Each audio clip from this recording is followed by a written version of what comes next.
बहुत बढ़िया, very nice question है।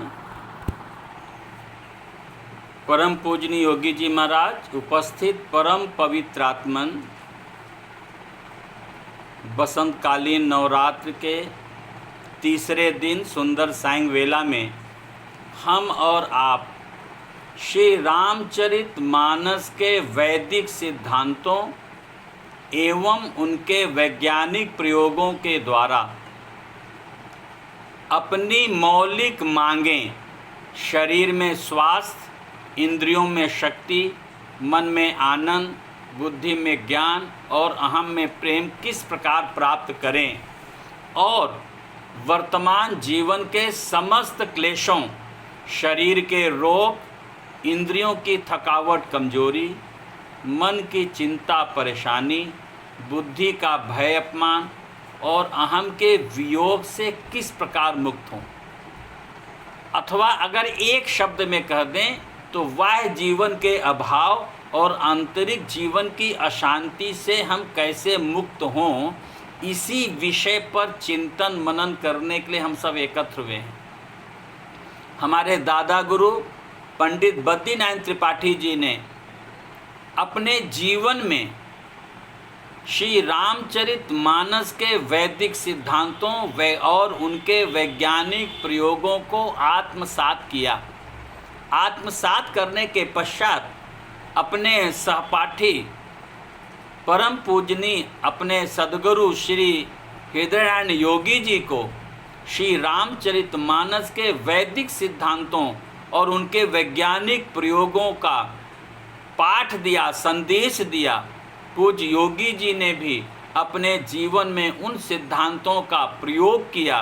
प्रयोग के बाद उस प्रयोग में उन्होंने विदेशों से लाखों रुपए की पुस्तकें मंगाई, उस पर अध्ययन किया, रिसर्च किया, अपने जीवन में प्रयोग किया और प्रयोग करने के पश्चात अपने साधक मित्रों के जीवन में उस प्रयोग को अमल में लाए और एक धारा निकल सकी। पूज्य योगी जी ने एक लोगो दिया, रामायण द्वारा रोग निवारण, और उन्होंने एक पुस्तक भी लिखी, रामायण द्वारा रोग निवारण। लोग जब सुनते कि रामायण द्वारा रोग निवारण, ये कैसे हो सकता है? रामायण में क्या कोई चौपाई पढ़ने से रोग मुक्ति हो जाएगी? क्या रामायण का पाठ करने से हो जाएगा? ऐसा अनेक प्रश्न करते। लेकिन योगी जी ने रामायण द्वारा रोग निवारण का जो एक लोगो दिया और उस लोगो को लेकर पूरे भारतवर्ष में नहीं अपितु विदेशों में भी 50 साल तक लगातार उन्होंने यात्राएं की, आबाधित यात्राएं की, और 97 उम्र तक उन्होंने 50 साल लोगों के पास घर घर जा कर के लोगों को एक एक साधक के जीवन में इन सिद्धांतों को, इन प्रयोगों को उन्होंने उनमें सहयोग दिया, समझाया, प्रयोग में सहयोग दिया और अनेक साधकों के जीवन में रामचरित मानस का वह दावा कि जो यही कथहि स्नेह समेता, कहीं है सुनी है समुझ सचेता, होई है राम चरण अनुरागी, कलिमल रहित सुमंगल भागी। इस जो रामचरित मानस की रचना का उद्देश्य है उसको उन्हें सार्थक सिद्ध किया। और राम भगति मणि उर्बस जाके, दुख लवले सन सपने हूँ ताके। श्री रामचरित मानस में जगत गुरु शिव जी ने दावा किया है कि राम की भक्ति जिसके भी हृदय में आ जाएगी उसके जीवन से सारे दुख मिट जाएंगे, स्वप्न में भी दुख नहीं होगा। योगी जी कहते हैं श्री रामचरित मानस कलयुग में भगवान श्री राम का ग्रंथावतार है। पूज्य योगी जी कहते हैं श्री रामचरित मानस हमारे जीवन का ग्रंथ है। जैसा रामचरित मानस में हमारे वैदिक सिद्धांतों को एक वैज्ञानिक प्रयोग विधि के द्वारा जिस प्रकार योगी जी ने उसका अन्वेषण किया और जिस प्रकार से अपने जीवन में अनुभव किया और अपने साधकों के जीवन में अनुभव किया, जिसमें सबसे बड़ी बात है हेल्थ विदाउट मेडिसिन। दुर्भाग्य है कि आज जिसको ब्लड प्रेशर होता है, जिसको शुगर होता है, उसके माइंड में डॉक्टर कहते हैं भाई ये दवा खाओ, और अगर ब्लड प्रेशर शुगर है तो ये दवा आपको जीवन भर खाना है, अगर आप जिंदा रहना चाहते हैं तो चूँकि डॉक्टर ने कह दिया जिंदा रहना चाहते हो तो दवा नहीं छोड़ना है, तो हमारे माइंड में कॉन्सेप्ट बैठ गया कि भैया मैं ब्लड प्रेशर की गोली खाता हूँ, मेरा ब्लड प्रेशर नॉर्मल है। मैं लोगों से प्रश्न करता हूँ व्हाट इज़ हेल्थ, क्योंकि मैंने भी मेडिकल साइंस पढ़ी है, हमने भी 5 साल होम्योपैथिक डॉक्टरी पढ़ी, और डॉक्टरी अगर नहीं पढ़ी होती तो पूज्य योगी जी के इस खोज को जो उन्हें पूरे विश्व की पूरे इंटरनेशनल ग्लोबल के स्तर पर जो योगी जी ने खोज की है, आज तक किसी साइंटिस्ट ने नहीं की है, किसी डॉक्टर ने नहीं की है, किसी संत ने नहीं की है। जो योगी जी ने खोज की है, सबसे बड़ी खोज की है। व्हाट इज़ हेल्थ, हेल्थ की परिभाषा क्या है? आज एक एक आदमी के दिल दिमाग में बैठ गया है हेल्थ विद मेडिसिन। चाहे हम आयुर्वेदिक मेडिसिन खाएं, चाहे हम होम्योपैथिक मेडिसिन खाएं, चाहे हम एलोपैथिक मेडिसिन खाएं, हमारे दिमाग में बैठ गया है हेल्थ विद मेडिसिन। और रामचरितमानस का दावा है health without medicine, Yogi ji का दावा है हेल्थ विदाउट मेडिसिन। और आप भी जरा अपने दिल से पूछिए हेल्थ की परिभाषा क्या है, हेल्थ विद मेडिसिन और विदाउट मेडिसिन? तो आप स्वयं उत्तर देंगे भैया हेल्थ तो विदाउट मेडिसिन होता है। तो आपकी मांग भी तो हेल्थ विदाउट मेडिसिन है। अभी हमारे एक सूर्य प्रकाश जी आज पहली बार जुड़े हैं, कल भी जुड़े थे, तो आज उन्होंने कहा मुझको तो शुगर वो ब्लड प्रेशर है, मैं गोली खा रहा हूँ, मैं नेचुरोपैथिक से जुड़ा हूँ, विश्वास करता हूँ, लेकिन क्या करूँ एलोपैथिक की दवा ब्लड प्रेशर की खानी पड़ रही। मैंने उनसे कल ही कह दिया था अगर आप मेरी बात को सुने और समझने का प्रयास करें और प्रयोग करेंगे तो मैं लिख के दे सकता हूं कि आपकी गोली छूट सकती है, ब्लड प्रेशर की गोली छूट सकती है। अभी आपके सामने आशा बहन जी ने बताया अपना अनुभव कि मैं 2 महीने से ब्लड प्रेशर की गोली नहीं खा रही। जहां मुझे नींद नहीं आ रही थी, मेरी नींद अब अपने आप आने लगी है। जो मुझे कब्ज था वर्षों से, 20-22 वर्षों का कब्ज था, नहीं ठीक हो रहा था, अब अपने आप पेट साफ हो रहा है। हमने क्या किया? कुछ नहीं किया। दीना भाई ने एक काउंटर भी किया कि आपने तो कोई दवा किया नहीं और आप कह रहे मुझे आराम भी मिल गया। तो दवा तो नहीं करना, यही तो कॉन्सेप्ट है हेल्थ विदाउट मेडिसिन।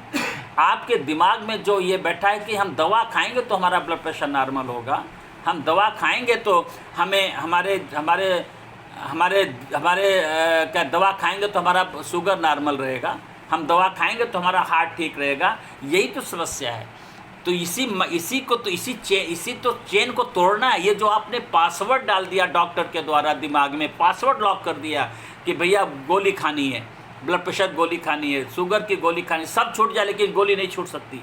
ये जो पासवर्ड डाल दिया गया, इसीलिए तो हमारे पासवर्ड को तोड़ेगा रामचरितमानस।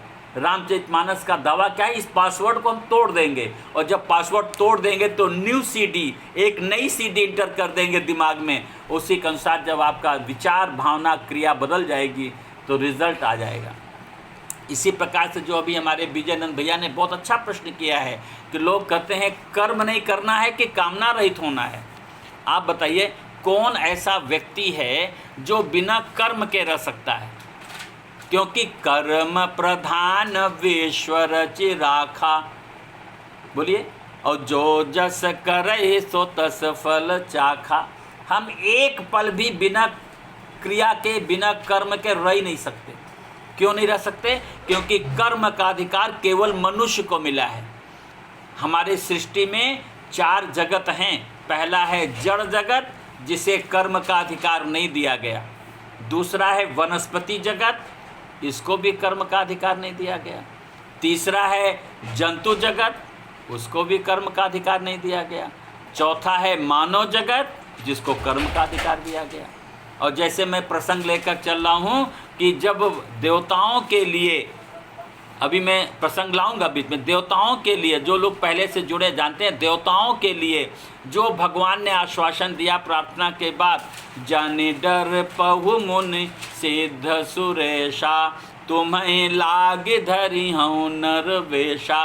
तो ब्रह्म भी जब अवतार लेता है कर्म करने के लिए तो वह भी नर रूप में आता है, मनुष्य बनता है। क्योंकि कर्म का अधिकार पूरी सृष्टि में केवल मानव जगत को है और किसी को कर्म का अधिकार है ही नहीं। ब्रह्म को भी कर्म का अधिकार नहीं है, देवताओं को भी कर्म का अधिकार नहीं है, जड़ जगत को कर्म का अधिकार नहीं है। वनस्पति जगत को कर्म का अधिकार नहीं है, जंतु जगत को कर्म का अधिकार नहीं है। कर्म का अधिकार तो केवल मानव जगत को है। अब प्रश्न आता है कर्म किसे कहते हैं, हम किस कर्म को कर्म समझें और कौन सा कर्म हमारे लिए योग्य है, कौन सा कर्म हमें करना है। हमारा जीवन दो सत्ता से जुड़ा है। हमारे शिव जी कहते हैं माता पार्वती से, उमा कहूँ मैं अनुभव अपना, सत हरि भजन जगत सब सपना। हमारा जीवन, हमारे शिव जी यहाँ पर कह रहे हैं, हे पार्वती, मेरा जीवन मैं अपना अनुभव तुमसे कर रहा हूँ। हमारा जीवन दो सत्ता से जुड़ा है। एक सत्ता तो आँख से दिखाई पड़ती है, जिसे हम जगत कहते हैं, संसार कहते हैं। ये सपना है, जैसा दिखाई पड़ रहा वैसा है नहीं। जो दिखे कुछ का कुछ, इसे हमारे योगी जी ने कहा है, जो रामचरितमानस में जगत गुरु शिव जी कह रहे हैं, जगत सब सपना। सपना माने जब रात में आप सोते हैं आंख बंद करके अंधेरे कमरे में, और आप देखते हैं कि मैं गाड़ी से जा रहा हूँ, मेरी गाड़ी का एक्सीडेंट हो रहा है, और आप चिल्लाते हैं, और जब आँख खुलती है तो आप अपने कमरे में बेड पर हैं, ना वहाँ कोई सड़क है, ना कोई गाड़ी है, ना कोई एक्सीडेंट है, आप तो बेड पर लेटे हैं। तो सपना कब टूटा? आँख खुलने से। जैसे ही आपका आँख खुली सपना टूट गया। ऐसे ही हम भी एक सपना देख रहे हैं, जो ये संसार दिखाई पड़ रहा है यह भी सपना है। शिव जी कहते हैं मेरा अनुभव है जगत सब सपना। हमारे योगी जी इसको कहते हैं जो दिखे कुछ का कुछ, जैसा आपको दिखाई पड़ रहा वैसा है नहीं। और तीसरी बात है, जगत गुरु शंकराचार्य कहते हैं जगन मिथ्या। ये मिथ्या माने कुछ का कुछ, मिथ्या माने कुछ नहीं, ऐसा नहीं। ये संसार कुछ नहीं है, ऐसा नहीं है, कुछ का कुछ है। जैसे उदाहरण के लिए अगर आप समझना चाहें तो सूरज घूमता हुआ दिखाई पड़ता है, लेकिन सत्य नहीं है। विज्ञान ने खोज करके बता दिया है कि सूरज स्थिर है पृथ्वी दैनिक गति के कारण। पृथ्वी 24 घंटे में अपनी धुरी पर एक चक्कर पूरा करती है। तो जो भाग सूर्य के सामने होता है वहाँ उजाला होता है, और जो भाग धीरे धीरे, जो भाग पृथ्वी का ग्लोब का धीरे धीरे सूरज से पीछे जा रहा है, वहाँ पर धीरे धीरे सुबह होने के साथ दोपहर हुई, दोपहर बाद शाम हुई, शाम बाद रात हो गई। अब फिर वो धीरे धीरे रात बढ़ेगी, आधी रात होगी, फिर भोर होगा, फिर सुबह हो जाएगा। तो दैनिक गति के कारण दिन रात हो रहा है, सूरज नहीं घूम रहा है। पृथ्वी हमको चपटी हुई दिखाई पड़ती है, प्लेन दिखाई पड़ती है। जहाँ पहाड़ वहाँ पहाड़, नदी नदी, और अगर सड़क पे चली तो प्लेन दिखाई पड़ती है। लेकिन विज्ञान ने खोज करके बता दिया पृथ्वी चपटी नहीं है, पृथ्वी गोल है, ग्लोब। अब बताइए, इसी प्रकार से और अगर समझना हो, आप अपनी कार से सड़क पर जा रहे हों तो खेत मकान पेड़ पौधे भागते हुए दिखाई पड़ते हैं। बताइए, खेत मकान पेड़ पौधे भाग रहे हैं कि आपकी गाड़ी भाग रही है? आपकी जिस स्पीड से गाड़ी भाग रही है उसी स्पीड से बाहर खेत मैदान घर मकान पेड़ पौधे भागते हुए दिखाई पड़ते हैं। यही है जो दिखे कुछ का कुछ, यही वैदिक सिद्धांत है। वेदों का सिद्धांत रामचरितमानस में दिया गया। हमारे शिव जी कहते हैं जगत सब सपना, और हमारे योगी जी कहते हैं जो दिखे कुछ का कुछ, और जो ना दिखे सोई सब कुछ। इसी को शिव जी कहते हैं सत हरि भजन, केवल भगवान ही सत है। जरा अपने शरीर में देख लीजिए। आज मैं अभी जब सुबह के सत्संग के बाद गया, अभी चिंतन आ रहा था। हम अपने बारे में तो जानते नहीं हैं, हम अपने शरीर के बारे में नहीं जानते, अपने जीवन, व्यक्तिगत जीवन, जो मैं एक यूनिट, डॉक्टर जो सज्जन है एक यूनिट, हम इसी को नहीं जानते, तो हम फिर संसार को क्या जान पाएंगे?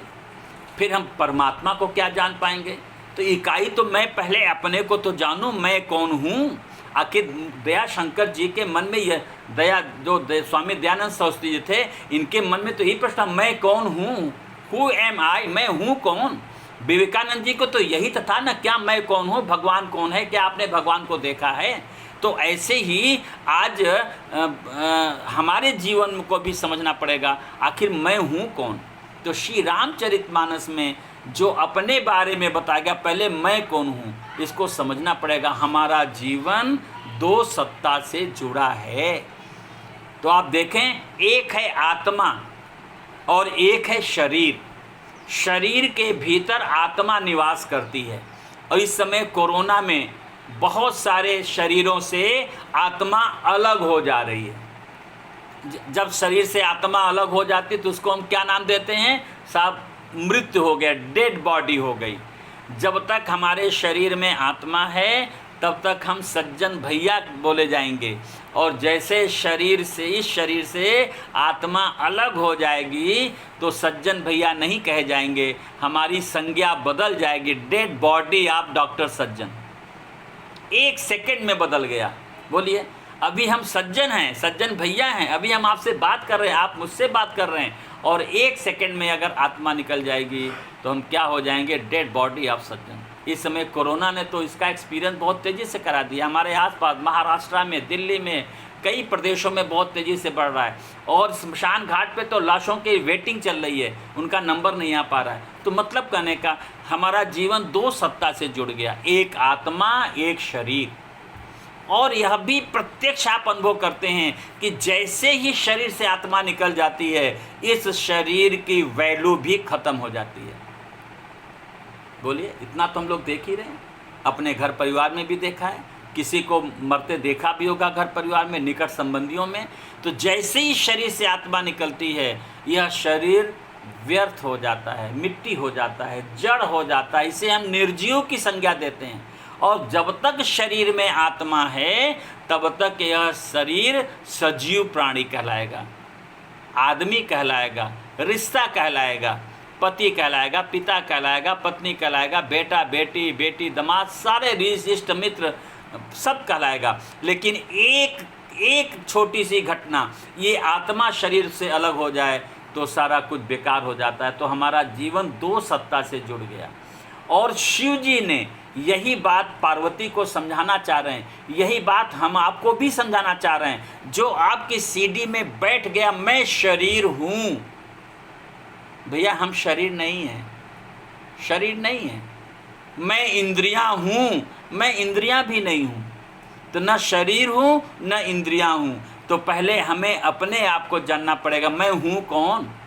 तो श्री रामचरितमानस में शिव जी ने कहा, मैं आत्मा के कारण इस शरीर की वैल्यू है। इसलिए सबसे पहले हम कौन हैं? आत्मा। अगर बच्चा पैदा होता है माँ के पेट से, अगर उसके अंदर आत्मा न हो तो कोई माँ बच्चे को रखती है क्या? नहीं रखती, फेंक देती है। अभी हमारे यहाँ गौ माता ने पिछले 6 महीने पहले एक गौ माता ने बच्चा दिया, बच्चा मरा पैदा हुआ, बच्चे को फेंक दिया गया। बोलिए, अब चाहे वो गऊ का बच्चा हो, चाहे कुत्ते का बच्चा हो, चाहे आदमी का बच्चा हो, अगर उसके अंदर आत्मा नहीं है तो वो उसको फेंक दिया जाएगा, कोई नहीं रखेगा। तो मतलब क्या हुआ? हमारे शरीर की वैल्यू आत्मा से है। और इसी को ये वैदिक सिद्धांत है कि हमारे शरीर में, चाहे शरीर की जितनी भी क्रियाएं हो रही हैं, शरीर की चाहे वॉलेंट्री एक्शन हो रहा हो, चाहे इनवॉलेंट्री एक्शन हो रहा हो, चाहे हमारा हार्ट काम कर रहा है, हमारा लंग्स काम कर रहा है, हमारा सर्कुलेटरी सिस्टम काम कर रहा है, हमारा डाइजेस्टिव सिस्टम काम कर रहा है, हमारा स्क्रीटरी सिस्टम काम कर रहा है, हमारा लिम्फेटिक सिस्टम काम कर रहा है, हमारा नर्वस सिस्टम काम कर रहा है, हमारे बॉडी का एक एक सेल्स अपना काम कर रहा है, वह कारण है केवल और केवल आत्मा के कारण। We have a divine cell in our body. हमारे शरीर में एक डिवाइन सेल है जिसे हम आत्मा कहते हैं। वह वही सत्ता है जो हमारे शरीर को पूरा संचालित कर रहा है। और ये तो इनवॉलेंट्री एक्शन हो गए। इसी प्रकार से जब हम खाते हैं, जब हम चलते हैं, जब हम कोई काम करते हैं, चाहे फिजिकल वर्क करें, चाहे मेंटल वर्क करें, चाहे बच्चे को पढ़ाएं, चाहे नौकरी करें, चाहे दुकान करें, चाहे बिजनेस करें, जो भी काम कर रहे हैं, आखिर अगेन वो एनर्जी कौन दे रहा है? अब यहीं डाउटफुल हो गया मामला। यहाँ तक तो सही था कि हमारा हार्ट जितना इनवॉलेंट्री एक्शन है वो सब तो आत्मा की वजह से हो रहा है, अब हमें काम करने की शक्ति चाहिए, तो कौन देगा, कहाँ से मिलेगी? This is the question. हम शरीर में बीमार पड़ गए तो हमको स्वास्थ्य कौन देगा? It is a question in our mind. इसी प्रकार से हमको, हमारी परिस्थिति खराब है, हमको पैसा चाहिए, बिजनेस करना है, नौकरी करना, रोटी दाल चावल, अपने घर के बच्चों को पालन पोषण करना, तो हमें पैसा चाहिए। उसके लिए क्या चाहिए? धन चाहिए। धन के आय का स्रोत चाहिए, चाहे नौकरी करें, चाहे मजदूरी करें, चाहे बिजनेस करें, वॉट एवर, लेकिन धन चाहिए। तो सुख के लिए, अपने दैनिक जीवन के यापन के लिए हमें अगेन धन चाहिए। तो धन से सुख है? क्वेश्चन मार्क है। हमें सुख कहाँ से मिलेगा? हमें ज्ञान चाहिए बुद्धि में, हमें कहाँ से मिलेगा? हमें प्रेम चाहिए, कहाँ से मिलेगा? It is a question. इसे हम बोलते हैं मांग, मौलिक मांग।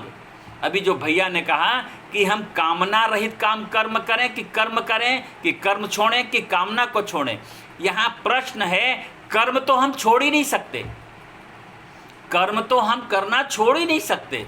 हाँ, कर्म अगर हम कामना के साथ करेंगे, सकाम कर्म करेंगे, तो उसका फल आपको भोगना पड़ेगा।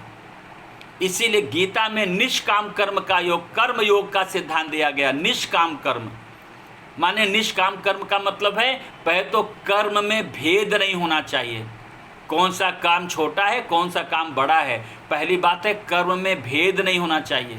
और आज लोगों में कर्म में भेद है। मैं ये कर सकता हूँ, ये नहीं कर सकता, ये मेरे स्टैंडर्ड का नहीं है, मैं ये कैसे कर सकता हूँ। मैंने गांव में देखा है, जो बच्चे बीए पढ़ लिए और थोड़ा शहर में नौकरी करके आ गए, अब वो गाय को खूंटा बदलना नहीं चाहते हैं, गाय का गोबर छूना पसंद नहीं करते हैं, गाय के नान में भूसा डालना पसंद नहीं करते हैं। बताइए पढ़ाई लिखाई से क्या हुआ? ये अभी कर्म में भेद हो गया कि नहीं भेद हो गया? तो ये कर्म में भेद नहीं होना चाहिए। निष्काम कर्म की पहली शर्त है कर्म में भेद नहीं। रामचरितमानस में डिफाइन किया गया, गीता में डिफाइन किया गया कि कर्म में भेद नहीं होना चाहिए। अगर कर्म में भेद है तो आप कर्म सकाम कर्म है, इस कर्म का फल आपको भोगना पड़ेगा। अवश्य में भोक्तव्यम कर्म फल शुभाशुभम, गीता में भगवान ने कह दिया अवश्य में भोक्तव्यम कर्म फल शुभाशुभम। जो हम कर्म कर रहे हैं उसका फल हमें भोगना ही पड़ेगा। कौन सा कर्म का फल भोगना पड़ेगा और किस कर्म का फल हमको नहीं भोगना पड़ेगा, यही तो भैया का प्रश्न है। कि अगर हम कर्म से, तो पहले बात तो ये समझिए, सब हम लोग समझ लें, हम कर्म से अलग अपने को नहीं कर सकते। क्योंकि अगर हम चुप हैं तो चुप हैं, बोल रहे हैं तो बोल रहे हैं, खा रहे हैं तो खा रहे हैं, बैठे हैं तो बैठने की क्रिया हो रही है। बोलिए, अगर जा रहे हैं तो जाने की क्रिया हो रही है, रो रहे हैं तो रोने की क्रिया हो रही है, अगर ऑफिस में गए हैं नौकरी कर रहे हैं तो ऑफिस नौकरी क्रिया हो रही है, टीचर हैं तो टीचिंग कर रहे हैं, बिजनेस है तो दुकान पर बैठे हैं, तो कहाँ आप अच्छा सो रहे हैं तो सोने की क्रिया हो रही है। तो क्रिया तो हो रही ना, कर्म तो हो रहा है। अब यहाँ प्रश्न है कि क्यों कर्म कर रहे हैं। तो पहली बात तो कर्म में भेद नहीं होना चाहिए। दूसरी बात है कर्तृत्व बोध नहीं होना चाहिए, मैं कर रहा हूँ, कर्तृत्व बोध का समापन। पहला है कर्म में भेद नहीं, नंबर 1। नंबर 2, कर्म में कर्तृत्व बोध नहीं हो, मैं कर रहा हूँ। अगर हम सोचें मैं अगर नौकरी नहीं करूँगा तो मेरे बच्चों को खाना कौन देगा, मेरी बेटी की शादी कौन करेगा, मेरे परिवार का खर्चा कौन चलाएगा। ज़रा तुम हट के देखो। अच्छा तुम्हारे पिताजी थे तो चलाते, पिताजी नहीं तो क्या घर तक कौन सा काम रुक गया है बता दो। हमारे पिताजी तो नहीं है लेकिन काम तो कुछ नहीं रुका। 2 भाई भी चले गए तब भी कोई काम नहीं रुका, काम सब हो रहा है, सब हो रहा है काम, कौन सा काम रुकता है। तो ये आप जो सोचते हो कि मैं नहीं रहूँगा तो कुछ नहीं होगा, ये हमारी आपकी भूल है। यही तो दुख का कारण है। मैं अगर आया, कर्तृत्व बोध आया, मैं आया, तो मेरा अपने आप जुड़ जाएगा। तो जो मैं कर रहा हूँ वो मेरा कर्म बन गया और कर्म का फल आपके खाते में जुड़ गया। अब हो जाएगा अवश्य में भोक्तव्यम कर्म फल शुभाशुभम। कोई मुक्त नहीं कर सकता, कोई मुक्त नहीं कर सकता, केवल भगवान के अलावा। केवल भगवान एक सत्ता है जो अपनी कृपा से आपके इन कर्मों के फल को मुक्त कर दे। लेकिन वह भी, उसकी कंडीशन बड़ी विलक्षण कंडीशन है, उस कंडीशन को आप पूरा करने में समर्थ नहीं है। जो समर्थ हो जाएगा उसका तो हो जाएगा। मीरा समर्थ हो गई तो जहर दिया गया, जहर का फल उसके ऊपर नहीं आया, सर्प दिया गया असर नहीं आया, प्रहलाद को आग में जलाया गया नहीं जला। बोलिए, ये भी तो हम देख रहे हैं। तो भाई प्रहलाद तो पुराना हो गया, मीरा तो नहीं है ना, मीरा तो इसी कलयुग की बात है। तो ऐसे बहुत सारे प्रसंग आएंगे तो जहाँ देखेंगे तो यहाँ पर कर्तृत्व बोध नहीं होना चाहिए, कर्तृत्व बोध न हो। पहला, कर्म में भेद नहीं, नंबर 1। नंबर 2, कर्तृत्व बोध नहीं। नंबर 3 क्या है? कर्म फल में अनासक्ति, फल में अनासक्ति। जब कर्तृत्व बोध नहीं रहेगा तो फल में अनासक्ति उसका परिणाम आ जाएगा, तो फल में अनासक्ति, तो इसे बोलते हैं निष्काम कर्म। लेकिन भैया इतना आसान नहीं है, उसके लिए भी साधना पद्धति दी गई है। इसीलिए श्री रामचरितमानस में दिया गया कि कर्म प्रधान वेश्वर राखा, और जो जस करई सो फल सोता सफल चाखा। जैसा हम कर्म करते हैं वैसा फल हमको प्राप्त होता है। अगर हमारे जीवन में यही श्री रामचरितमानस की मूल विचारधारा है, तो अगर हम कामना रहित हो जाएं, और कामना रहित कैसे होंगे? तो कहते हैं काम तो कभी नष्ट नहीं होता, काम क्रोध लोभ का नाश तो हो ही नहीं सकता, नहीं हो सकता। और गोस्वामी जी ने सरेंडर कर दिया है, मैं दिखा रहा हूँ आपको। वो गोस्वामी जी सरेंडर कर दिए। जो गोस्वामी जी कहते हैं भवानी शंकर वंदे श्रद्धा विश्वास रूपिणो, याभ्याम बिना न पश्यन्ते सिद्धा स्वांतस्थमीश्वरम।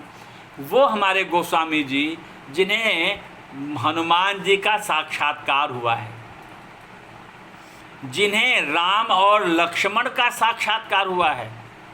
चित्रकूट के घाट पे भई संतन की भीड़, तुलसीदास चंदन घिसे तिलक देत रघुबीर। यही तो हनुमान जी ने तोता बन के बोल दिया था, अरे भैया देख लो, वो भी कल भाई चले गए, नहीं समझ पाए, आज फिर आ गए हैं। और तब भगवान राम और लक्ष्मण का दर्शन साक्षात्कार हुआ है। ऐसे गोस्वामी जी भी रामचरितमानस के अंतिम दोहे में कहते हैं कामी नार पियार जिमि, लोभी है प्रिय जिमि दाम, तिमि रघुनाथ निरंतर, प्रिय लागो मोहि राम। बोलिए, कहते हैं गोस्वामी जी कहते हैं ये काम और कामना तो गई नहीं, काम है तो कामना बनी रहेगी, और दाम है तो लोभ भी बना रहेगा।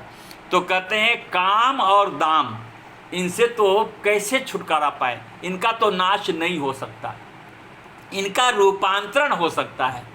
तो कहते हैं हमारे गोस्वामी जी कहते हैं कि कामी ही नारी पियार जिम, जैसे कामी व्यक्ति को सुंदर सुंदर स्त्रियां पसंद होती हैं, प्रिय होती हैं, हे प्रभु वैसे ही आपका रूप मुझे प्रिय लगे।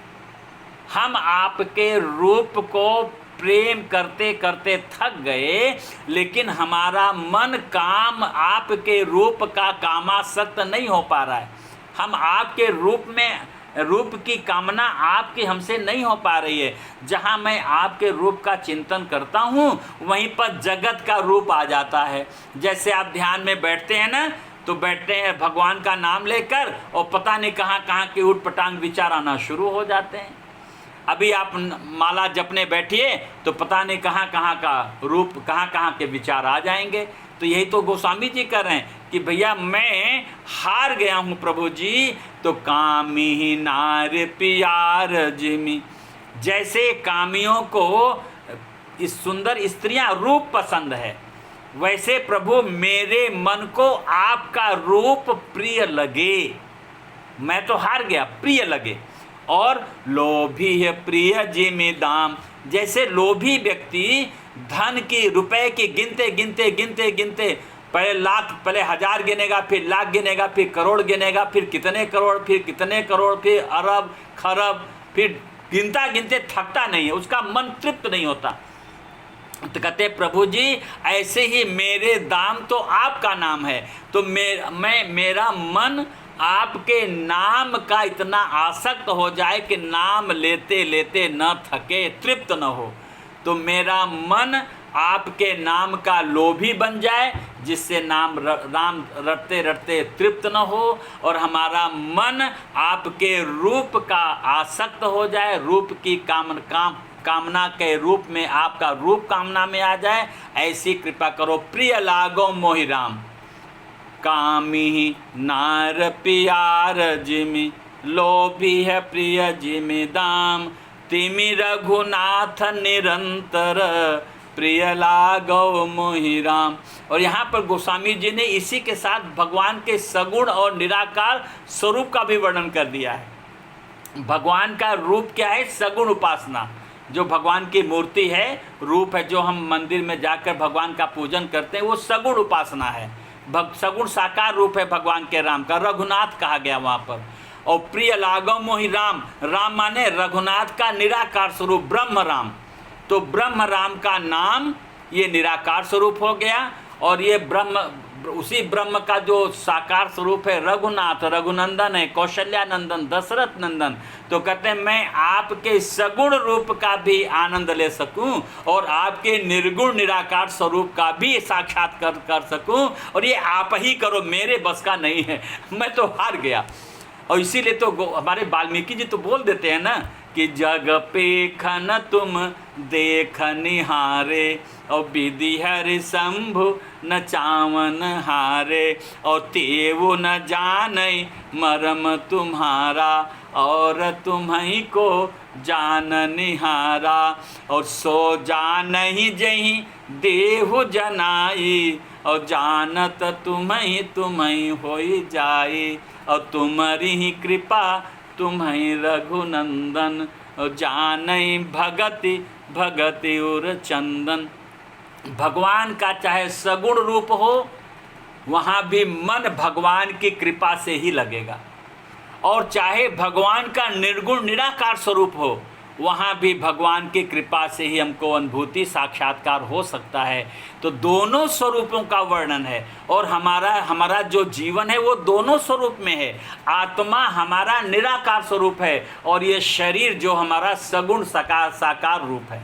ये जो सज्जन का जो चेहरा शरीर दिखाई पड़ रहा है, जो रूप रंग है, ये हमारा सज्जन का सगुण रूप है, और इसमें एक आत्मा है जो सज्जन का निर्गुण निराकार रूप है।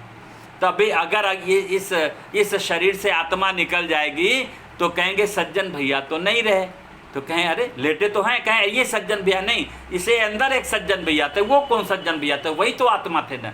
तो सज्जन का दो रूप हो गया, आपका दो रूप हो गया, एक आपका सगुण रूप हो गया शरीर के नाते, और एक आत्मा के नाते निर्गुण रूप हो गया। तो बताइए आप निर्गुण और सगुण के साकार मूर्ति हैं कि नहीं? बोलिए।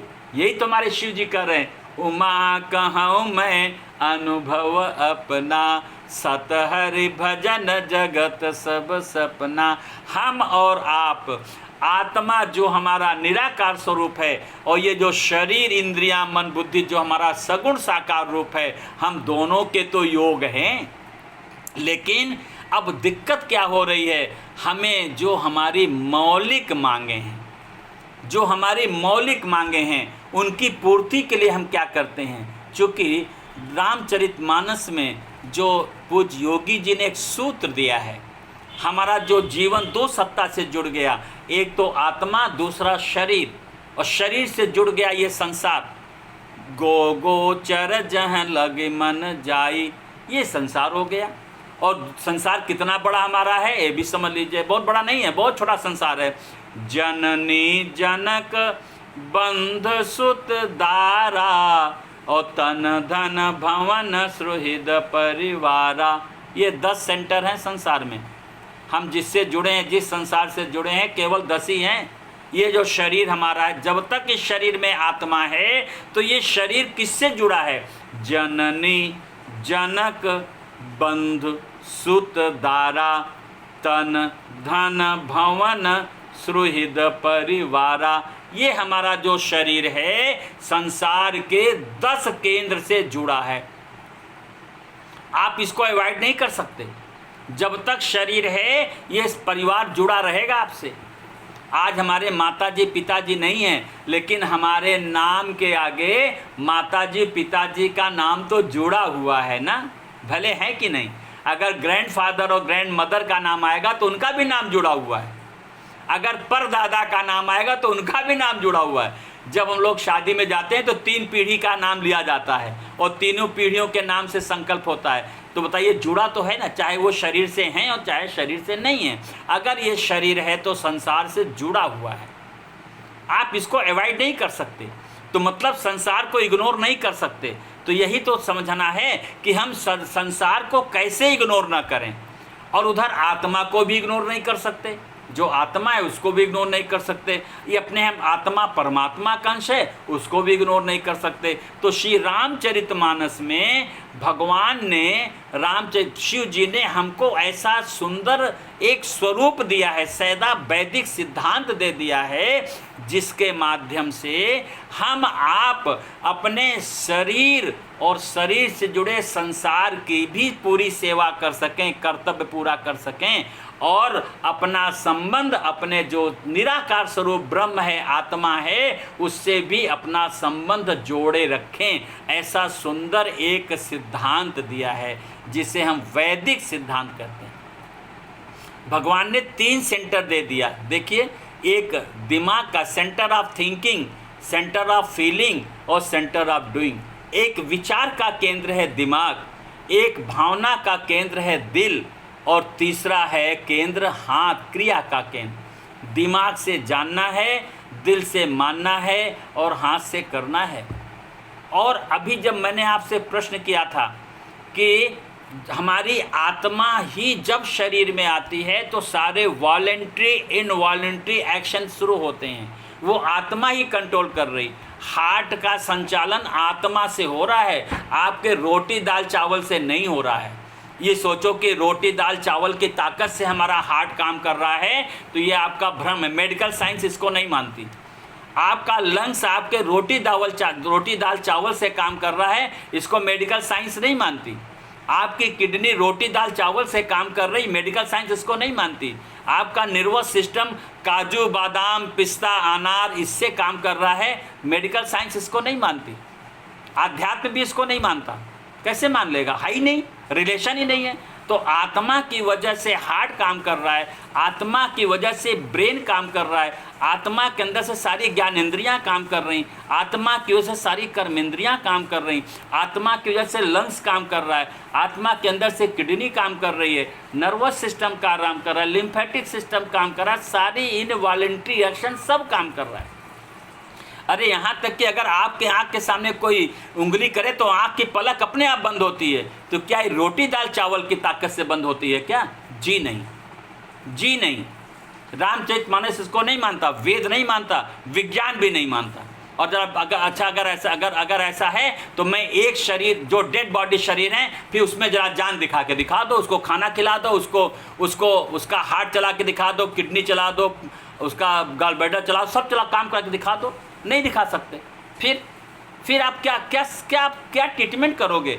जब आप शरीर के बारे में कुछ जानते ही नहीं हैं, अपने बारे में कुछ जानते नहीं, तो सारा ये मेडिकल साइंस अगर हमने मेडिकल साइंस ना पढ़ी होती तो शायद मैं पूज्य योगी जी के इस मिशन को हम आत्मसात न कर पाते, हम नहीं समझ पाते। आज पूज्य योगी जी कृपा है, हमने मेडिकल साइंस पढ़ी तो मेरा माइंड ओपन हुआ, और ये मेडिकल साइंस योगी जी की कृपा हो गई। मेरे ऊपर अहेतुकी कृपा है जो उन्होंने मुझे ऐसा ज्ञान, ऐसा विवेक दिया, ऐसा एनालिसिस करने का शक्ति प्रदान करी है। आप सोच सकते हैं कि आप सोचिए आत्मा का सारा इनवॉलेंट्री एक्शन हो रहा है, और हम कहते हैं अब यहाँ पर क्वेश्चन आएगा, हमें जो काम करने की शक्ति है वो कहाँ से मिलेगी? It is a question. अब यहीं रुक जाते हैं अभी हम। अब अगर हमने अभी आपसे कहा आत्मा की वजह से सारे शरीर के वाइटल ऑर्गन्स काम कर रहे हैं, वो रोटी दाल चावल से तो काम नहीं कर रहे हैं। बोलिए, कोई बता सकता है? क्या आपका जितने हार्ट हैं, लंग्स है, किडनी है, जितना भी आपके अंदर सर्कुलेटरी सिस्टम है, जितना भी काम हो रहा है, क्या रोटी दाल चावल से काम हो रहा है इनवॉलेंट्री एक्शन, कि ये आत्मा से हो रहा है? क्यों विजयन भैया, विजयनंद जी? आत्मा से हो रहा है। रोटी से नहीं हो रहा है, रोटी से नहीं हो रहा है, ये तो क्लियर हो गया। तो हम करें, जरा विचार करिए, अगर आत्मा की शक्ति से, आत्मा की उपस्थिति से हमारे शरीर की सारी इनवॉलंटरी वाइटल ऑर्गन फंक्शन कर रहे हैं, लीवर अपना काम कर रहा है, गॉल ब्लैडर अपना काम कर रहा है, पैंक्रियाज अपना काम कर रहा है, स्प्लीन अपना काम कर रहा है, पूरा डाइजेस्टिव सिस्टम अपना काम कर रहा है, राइट। ऐसे ही आपका सर्कुलेटरी सिस्टम पूरा अपना काम कर रहा है, पूरे शरीर से अशुद्ध रक्त लेना, हार्ट में, हार्ट से लंग्स में भेजना, वहाँ से शुद्ध रक्त होकर ऑक्सीजन वाला हो करके फिर हार्ट में आना, हार्ट से पूरे शरीर के एक एक अंग को सप्लाई करना। ये क्या रोटी दाल की चावल ताकत से हो रहा है? आत्मा की ताकत से हो रहा है। आज एनालिसिस समझ लीजिए इसको, आत्मा की ताकत से हो रहा है। जो लंग्स आपका कार्बन डाइऑक्साइड ब्लड से ले करके और नाक के द्वारा बाहर से ऑक्सीजन ले करके वहाँ पर जो चेंज कर रहा है ब्लड में, कार्बन डाइऑक्साइड ब्लड में रिलीज हो, लंग्स में रिलीज हो रहा है और ऑक्सीजन लेके जा रहा है ब्लड। तो बताइए ये क्या रोटी की ताकत से हो रहा है कि आत्मा की ताकत से हो रहा है? आत्मा की ताकत से हो रहा है। जो आपकी किडनी पूरे ब्लड का फिल्टर करके वेस्ट बाहर निकाल रही है और ब्लड को डायलिसिस करके दे रही है, ये कौन काम कर रहा है? आत्मा की ताकत से काम हो रहा है। जो आप खाना खा रहे हैं उसका पाचन करना, पाचन करके मल बनाना, मल सॉलिड वेस्ट रेक्टम के थ्रू बाहर निकालना, लिक्विड वेस्ट किडनी के थ्रू, यूरिन के थ्रू बाहर निकालना, और एक एक post vitamin, mineral, salt, carbohydrate, protein, fat सब ले करके एक एक सेल्स को सप्लाई करना। ये क्या रोटी दाल चावल की ताकत से हो रहा है क्या? अगेन आत्मा की ताकत से हो रहा है। तो हमारे दिमाग में ये कूड़ा कहाँ से बैठ गया कि हमें जो काम करने की शक्ति चाहिए वो रोटी से मिलेगी? बोलिए कहाँ से बैठ गया कूड़ा? ये किसने बैठा दिया? भोजन शक्ति देता है, ये कहाँ से विचार आ गया? जब सारा काम आत्मा का है, रोल है शरीर के भीतर, तो ये शक्ति का जो हमें शक्ति चाहिए काम करने के लिए, वो शक्ति रोटी दाल चावल से कैसे आ सकती है? जरा विचार करिए। यही तो योगी जी ने खोज किया है ना। योगी जी की यही तो पूरी मानवता के लिए खोज है। और आज सारा वर्ल्ड, पूरा वर्ल्ड पहले तो ब्लड प्रेशर और शुगर का इलाज में बिजी था, हार्ट के इलाज में बिजी हुआ, फिर एड्स के इलाज में बिजी हुआ, फिर कैंसर में बिजी हुआ। अब तो नई मार्केटिंग आ गई है, कोरोना के नाम पर बिजी हो गया। अब मार्केटिंग, क्योंकि अब सब ब्लड प्रेशर से अभ्यस्त हो गए, शुगर से अभ्यस्त हो गए। अब नया एक बीमारी आ गई है कोरोना, और कोरोना का पूरी मार्केटिंग ग्लोबल लेवल पर हो रही है, पूरी मार्केटिंग हो रही है। और इसके पीछे ये कोरोना है क्यों?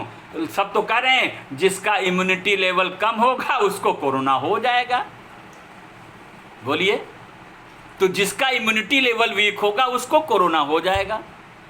तो इम्यूनिटी लेवल कैसे बढ़ा लेंगे? वो कौन सी दवाई है बताए जो? ये आपका दालचीनी और ये लौंग इलायची ये इम्यूनिटी लेवल बढ़ा देगा क्या? ये बूस्टर बढ़ा देगा क्या? अरे शरीर के अंदर तुम्हारी नेगेटिविटी। और मैंने अभी एक बात बहुत गहराई से चिंतन किया है, क्योंकि इस समय कोरोना का प्रभाव बहुत तेज़ी से बढ़ रहा है, बहुत तेज़ी से। और जितनी तेज़ी से बढ़ रहा है उतनी ही तेज़ी से भय भी प्राप्त हो रहा है, लोगों को भय मिल रहा है। और आधी बीमारी तो भय के कारण है। अगर कोरोना नहीं होगा तो हो जाएगा, भय से हो जाएगा। तो पहली बात है, यही तो परेशानी है, यही तो हमारे रामचरितमानस में सलूशन दिया गया। तो भैया पहले क्वेश्चन आता है, हमें काम करने की शक्ति कहाँ से मिलेगी? दूसरा, जब हम बीमार हो गए तो हमको स्वास्थ्य कहाँ से मिलेगा?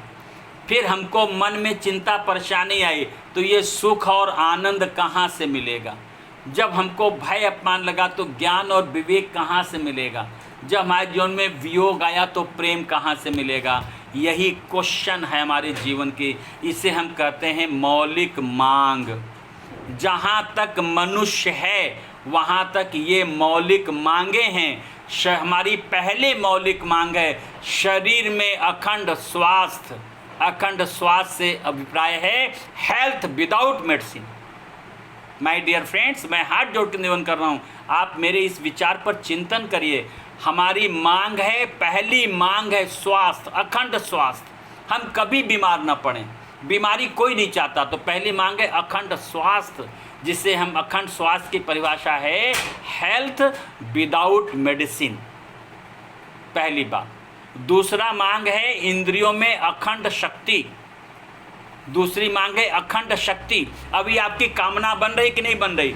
आपको भोजन, आपको शक्ति की मांग है, आपको शक्ति की मांग है, अखंड शक्ति की मांग है, तो एक कामना बनी। इसी प्रकार से अखंड स्वास्थ्य की मांग है तो दूसरी कामना आई, फिर अखंड आनंद की मांग है, तीसरी कामना आई, और चौथी है कि हमें अखंड ज्ञान चाहिए, विवेक चाहिए, चौथी कामना आ गई। हमको अखंड प्रेम चाहिए, तो बताइए पांचवी कामना आ गई कि नहीं आ गई? तो हमारी कामना क्या हुई? हमारी पहली कामना हुई शरीर में अखंड स्वास्थ्य, हेल्थ विदाउट मेडिसिन। दूसरी कामना हुई इंद्रियों में अखंड शक्ति, एनर्जी विदाउट फूड। ध्यान से सुनिए, एनर्जी विदाउट फूड, बिना भोजन के शक्ति और बिना दवाई के स्वास्थ्य। तो हेल्थ विदाउट मेडिसिन और एनर्जी विदाउट फूड।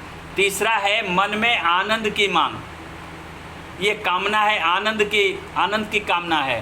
तो happiness without money, bliss without money, बिना धन के आनंद, बिना धन के सुख, हैप्पीनेस विदाउट मनी। एंड चौथी मांग है, हमारी कामना है अखंड ज्ञान, तो नॉलेज विदाउट बुक, बिना पढ़े ज्ञान, बिना किताब पढ़े ज्ञान। और पांचवी कामना है अखंड प्रेम, लव विदाउट लव। ये पांच हमारी मांग है, health without medicine, energy without food, happiness without money, knowledge without book and love without love. ये हमारी पांच मौलिक मांगे हैं। शरीर में स्वास्थ्य, इंद्रियों में शक्ति, मन में आनंद, बुद्धि में ज्ञान, अहम में प्रेम। अब ये क्वेश्चन उठता है, इस कामना की पूर्ति कैसे होगी? इस कामना की पूर्ति के लिए अब भगवान ने एक विचार दिया, एक भावना दिया।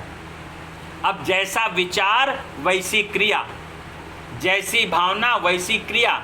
अब आपकी मौलिक मांग है, हमको इंद्रियों में शक्ति चाहिए, तो दिमाग में विचार बचपन से बैठ गया है, भोजन से शक्ति है। ये विचार बचपन से बैठा है। अगर आपके दिमाग में कामना की पूर्ति, कामना क्या थी? हमको शक्ति मिले काम करने की, और कामना की पूर्ति के लिए विचार क्या बना अंदर बैठा? भोजन से शक्ति। और आपने क्या किया? जब भोजन से शक्ति का संबंध आपके माइंड में थॉट आ गया, तो कामना की पूर्ति के लिए कर्म कौन सी क्रिया होगी? मेहनत से पहले, श्रम से पहले, बिना भूख के, आवश्यकता से ज़्यादा, स्वाद के वशीभूत होकर अन्नमय भोजन पहले खाएंगे। ऑफिस जाने से पहले खाएंगे, पहले चाय पिएंगे, फिर उसके बाद नाश्ता करेंगे। और ऑफिस जाने से पहले, चूँकि आपके दिमाग में बैठा है भोजन से काम करने की शक्ति मिलती है, तो आप रोटी, दाल, चावल, सब्जी खा के जाएंगे। अब बताइए, तो आत्मा का रोल कहाँ गया? अगर अभी हमने बताया जितने इंटरनल, जितने भी वाइटल ऑर्गन के फंक्शन हैं, वो तो आत्मा की वजह से हो रहा है। और छोटा सा काम करने के लिए वो शक्ति आपके दिमाग में बैठ गई, भोजन से शक्ति है। Food gives energy. तो आप मेहनत से पहले खाएंगे कि मेहनत के बाद खाएंगे? अगर भोजन से शक्ति है तो पहले खाएंगे कि बाद में खाएंगे? दीना भाई जी, मेरी आवाज़ आ रही? अगर आपकी कामना है कि हमें शरीर में काम करने की शक्ति चाहिए, और दिमाग में बैठ गया कि भोजन से शक्ति मिलेगी, तो काम करने से पहले भोजन खाएंगे कि काम करने के बाद खाएंगे?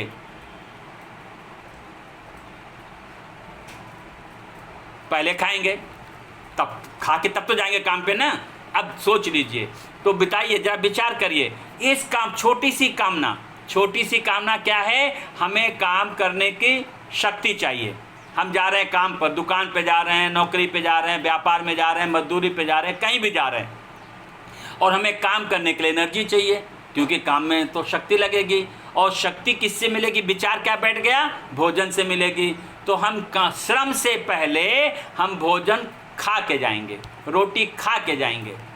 बोलिए, तो ये जो क्रिया हुई मेहनत से पहले खाने की, तो ये विचार के कारण हुई है कि अपने आप हो गई? विचार के कारण। खाने की क्रिया विचार के कारण है। पहले तो हमने बच्चों को भोजन कराया था किस लिए? कि जो बच्चा पैदा होता है माँ के पेट से निकला तो माँ का दूध पी करके साल भर में बच्चा कितना बड़ा हो जाता है, और साल भर के बाद धीरे धीरे उसको हम रोटी, दाल, चावल, पहले सेरेलैक से शुरू करते हैं, फिर दाल का पानी पिलाते हैं, फिर सब्जी का सूप पिलाते हैं, फल का जूस पिलाते हैं, तो धीरे धीरे चावल भी, खिचड़ी भी धीरे धीरे शुरू करते हैं। बच्चा खाना नहीं चाहता, थूक देता है। मैंने अपने बच्चे के साथ देखा था, नहीं खाता था।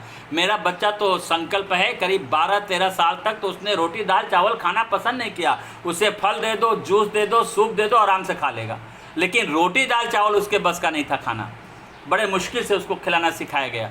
तो मतलब कहने का कि ये जो भोजन है, पहले तो खाना खिलाया गया था बच्चे का शरीर को बढ़ाने के लिए, क्योंकि फूड इज़ बिल्डिंग मटेरियल। और आज देखिए सरकार कहती है हमारे देश के बच्चे कुपोषण के शिकार हैं। माताएं, जो गर्भवती महिलाएं हैं वो कुपोषण का शिकार हैं, और जो उनसे बच्चा पैदा हो रहा वो कुपोषण का शिकार है। इसीलिए देश में बालकों की बीमारी ज़्यादा बढ़ रही है। तो कुपोषण माने उनको प्रॉपर फीडिंग नहीं पहुंच रहा है, जो उनको पोषक तत्व चाहिए नहीं पहुंच रहा है। तो पोषक तत्व शरीर को बनाने के लिए है कि ताकत देने के लिए? अब क्या बताया जाए? यही हमारे बीमारी का राज छिपा हुआ है। इसी कारण हम बीमार हैं। यहीं पर हमारे अंदर स्वास्थ्य का राज छिपा हुआ है। अगर ये छोटी सी बात समझ में आ जाए कि भोजन का रोल क्या है हमारे शरीर में, और एक मैं डॉक्टर के नाते कह रहा हूँ, हमारे शरीर पर 2 चीज़ों का सीधे प्रभाव पड़ता है। पहला प्रभाव है आहार का, दूसरा प्रभाव है विचार का। तो जब हम अपनी कामना की पूर्ति के लिए हम असत जगत से जुड़ते हैं, अर्थात संसार से जुड़ते हैं, तो हम कामना के जाल में फंस जाते हैं और वही रोग बन जाता है, वही हमारी इंद्रियों की थकावट, कमजोरी बन जाती है, वही मन की चिंता, परेशानी बन जाती है, वही बुद्धि का भय, अपमान बन जाता है, वही अहम का वियोग बन जाता है। ये कामनाएं ही हमारे दुख का कारण हैं, क्योंकि कामनाओं के द्वारा हम किससे जुड़ गए? संसार से जुड़ गए। जबकि संसार जिस लिए जुड़े थे वो चीज़ वहाँ नहीं है।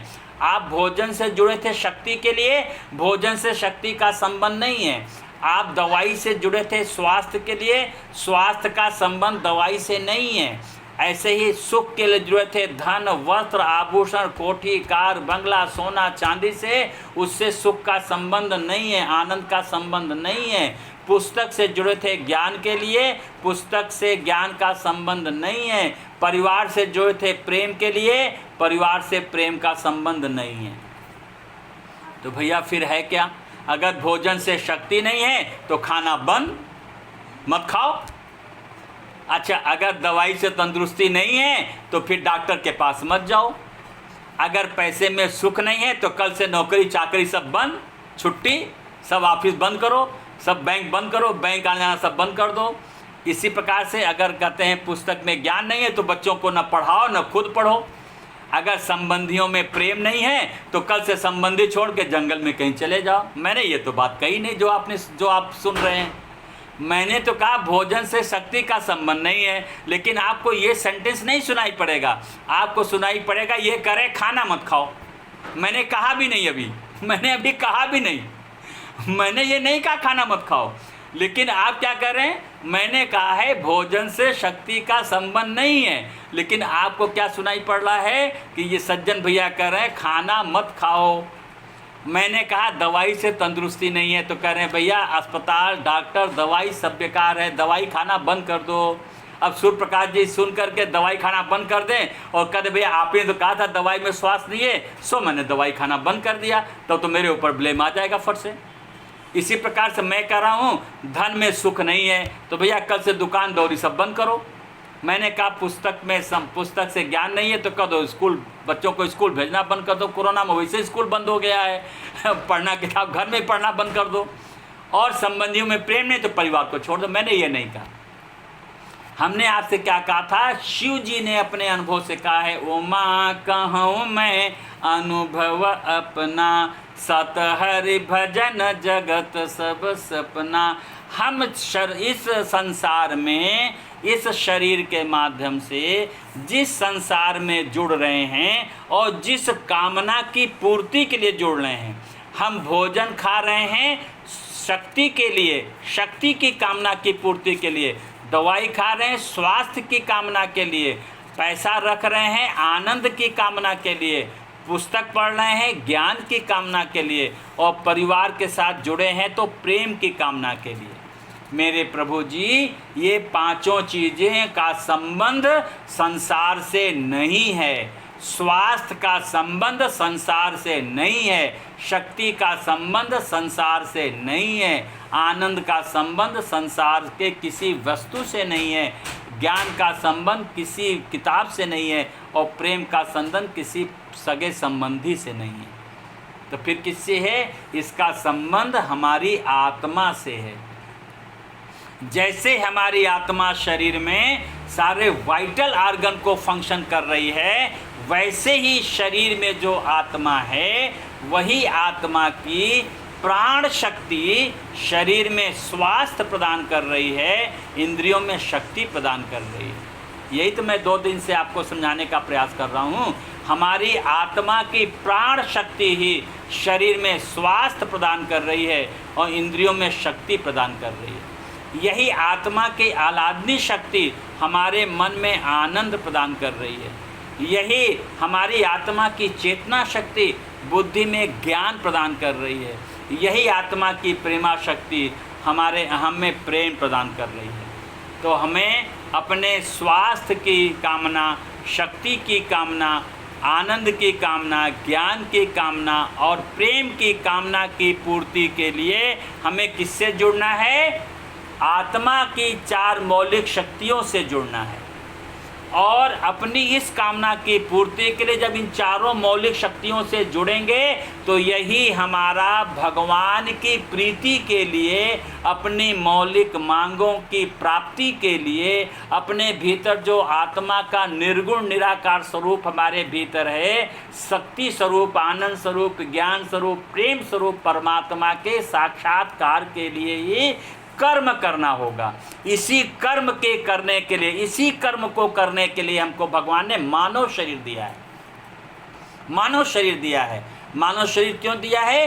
कि इस मानव जीवन से विचार के द्वारा, अपनी भावना के द्वारा आप अपने भीतर जो भगवान का दिव्य अंश आत्मा है, जो हमारा आपका निर्गुण स्वरूप है आत्मा, और जिससे हमारा शरीर की पूरी क्रियाएं संचालित हो रही हैं, उसी आत्मा की 4 मौलिक शक्तियों, प्राण शक्ति जो शरीर में स्वास्थ्य, इंद्रियों में शक्ति प्रदान करेगी, उसी आत्मा की आह्लादनी शक्ति मन में आनंद प्रदान करेगी, उसी आत्मा की चेतना शक्ति बुद्धि में ज्ञान और विवेक पैदा करेगी, वही प्रेमा शक्ति प्रेम प्रदान कर रही है। उसी से जुड़ना है, उसी का प्रागट्य करना है।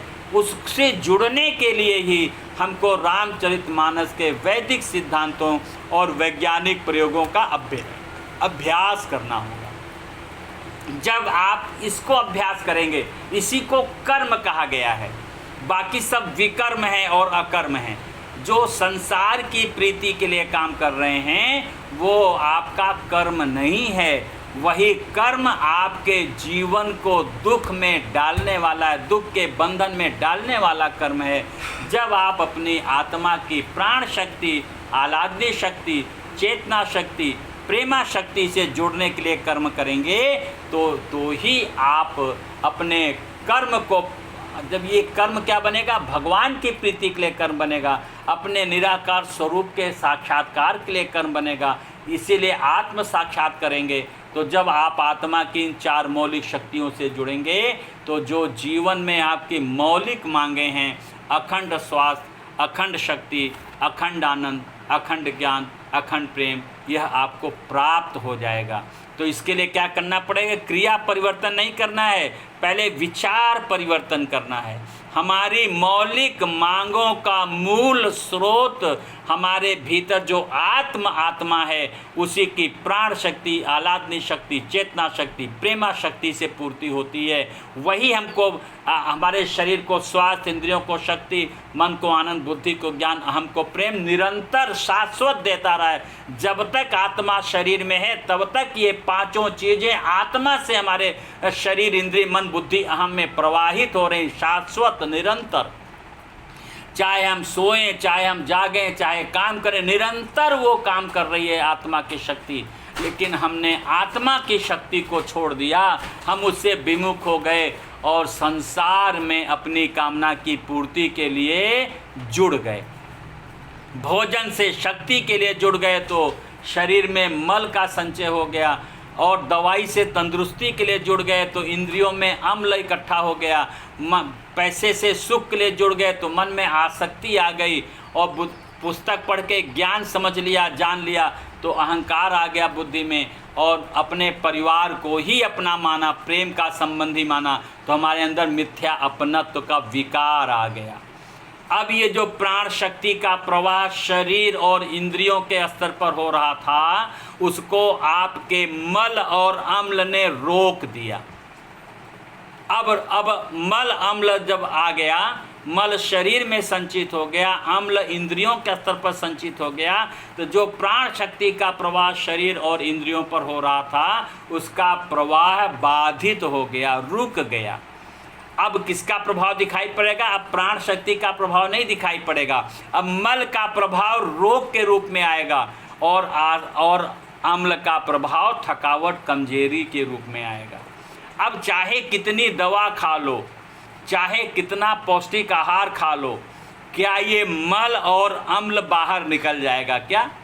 जब तक ये मल अम्ल बाहर नहीं निकलेगा तब तक प्राण शक्ति का प्रवाह शरीर इंद्रियों के स्तर पर कैसे होगा? और नहीं होगा तो फिर आपका बीमारी और थकावट भी नहीं जाएगी। तो श्री रामचरितमानस में क्या किया? जैसे आशा बहन जी को जो लाभ हुआ, और हमने कुछ नहीं किया। दीना भाई को जो लाभ हुआ, जो 115-120 किलो जिसका वजन था, 85-86 आ गया, और कितना आनंद में रहते हैं, और डंके की चोट पे कहते हैं सज्जन भैया आपने, और ये नवरात्र में बेचारे परेशान थे आने के लिए, भैया कोनो बहाना मिले आपके साथ तो आए, कुछ दिन रह जाए, बहुत दिन हो गया। और ये तीसरा नवरात्र जा रहा है जहां हम लोग साथ नहीं जुड़ पाए, तो ये व्याकुल हो रहे हैं कि कैसे जाए। लेकिन कोरोना भी है, दुनिया भर की आडंबर है, उसको भी देखना पड़ेगा।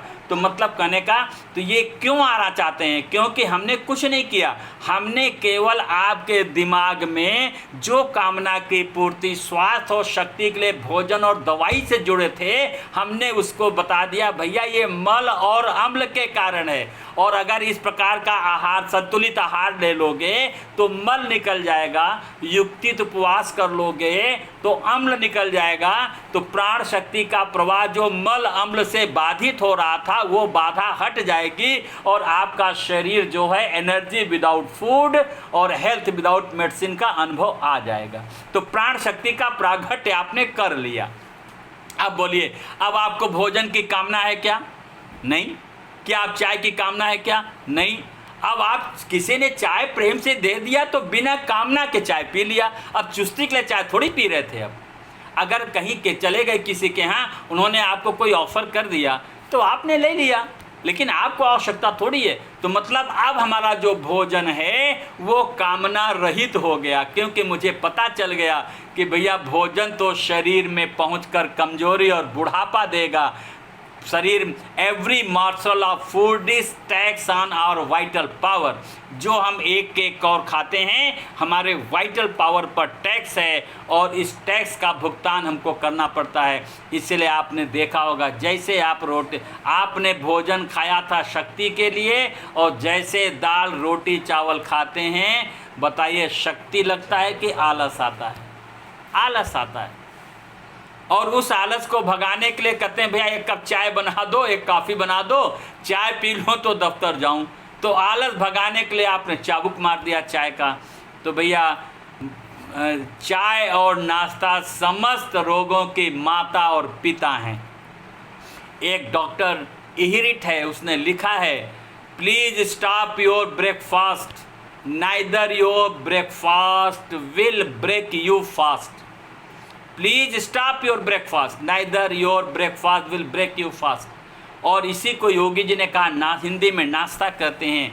नाश्ता माने नाश धनता, जो शरीर का नाश करे उसका नाम है नाश्ता। तो आपने चाय, आओ चाय नाश्ता कर लें। तो T and coffee is mother of all the disease. और जो नाश्ता है ये पिता है। तो चाय माँ है, नाश्ता पिता है। और चाय नाश्ता करने से आप रोगों को, माता पिता अंदर पहुँच गए, रोगों को जन्म दे रहे हैं। बेटा किनारे रो, रोगों को जन्म दे रहे हैं। तो ये रोग का कारण क्या हुआ? वही कामना की पूर्ति के लिए जो संसार से जुड़ गए, इसी ने आपको रोग और थकावट कमजोरी के जाल में बना दिया। और आप खाते जा रहे हैं, ताकत नहीं आ रही, दवाई खाते जा रहे हैं, बीमारी से मुक्ति नहीं मिल रही है। अभी आपने देखा, आशा जी को देखा, ऐसे हमारी प्रेमलता दीदी हैं, हमारे दीना भाई, ऐसे बहुत सारे लोग हैं। मैं स्वयं हूँ, मैं भी तो बहुत बीमार रहता था, लेकिन आज भगवान कृपा से health without medicine, energy without food, happiness without money, knowledge without book and love without love का अनुभव हो रहा है, जो मैं आपको अनुभव शेयर कर रहा हूँ। तो मैं इन्हीं शब्दों के साथ आज अपनी वाणी को यहीं विराम दूंगा। और अभी हम आपसे चाहेंगे कि आपसे कुछ प्रश्नोत्तर भी हो जाए। हमारे आज इस मीटिंग में हमारे देव अकैद साहब जी हैं बॉम्बे से, और एक दो लोग और हैं नए लोग, उनसे भी बात हो जाएगी। तो मैं इन्हीं शब्दों के साथ अपनी वाणी को विराम देता हूँ। बोले सच्चिदानंद भगवान की जय, सद्गुरुदेव भगवान की जय।